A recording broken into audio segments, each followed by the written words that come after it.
Solo una centralina dell'ARPAB su 5 in Veneto non ha registrato nel 2022 più sforamenti delle polveri sottili nell'aria rispetto a quelli consentiti dall'Europa, vale a dire 35 l'anno. A salvarsi solo 8 località sulle 38 monitorate, e di queste la metà in montagna nel Bellunese. Il dato arriva dal rapporto dell'ARPAB sulla qualità dell'aria nel 2022. Padova, Venezia, Rovigo, i capoluoghi che complessivamente stanno peggio, con centraline che non solo hanno superato ma addirittura raddoppiato gli sforamenti tollerati della soglia dei 50 microgrammi di PM10 ogni metro cubo.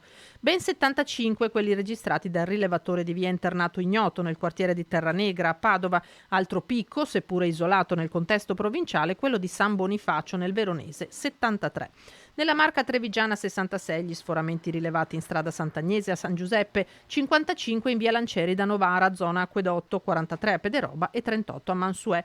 Ampiamente entro la soglia consentita, solo 16 sforamenti per la centralina di Conegliano. Sotto i 60 sforamenti annui Vicenza con Schio che anzi si ferma a 21. Le 4 centraline del Bellunese sono tutte sotto quota 10, ma in realtà in Veneto il record positivo di aria pulita spetta a una località della provincia veronese, Bosco Chiesa Nuova, con soli 4 sforamenti nei 12 mesi. Gennaio è il mese più critico, secondo il report dell'Agenzia dell'Ambiente. In pianura il livello di guardia è stato superato 2 giorni su 3, mentre l'aria tra ottobre e dicembre è risultata decisamente più accettabile.